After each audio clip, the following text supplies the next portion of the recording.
to get the machine in the building? Well, we had two options. One was to go through the roof and build an extension on the roof, or go down, build sort of like a basement. So they elected to build down and dig a 10-foot hole into the ground to get the machine in there, or part of the machine anyways.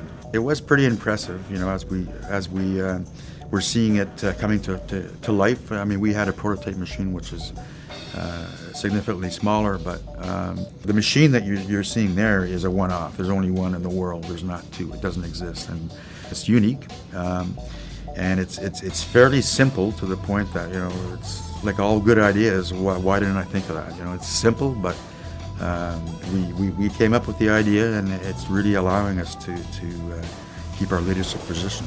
I do remember my first thought when I saw the machine to do 3D lasting for the very first time, and that feeling was fear. It was a huge machine. It had a lot of moving parts. It was unlike anything I'd ever seen in a skate assembly line.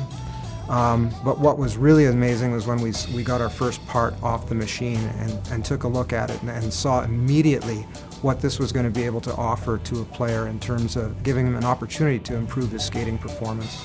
It all started with the Vapor 20. We wanted to give it more three-dimensional shape, but we saw the potential at that time. Seeing the first prototypes, we said, you know, this shows a lot of promise, you know, a lot of potential in the future, which will allow us to use more high-tech materials and lighter materials.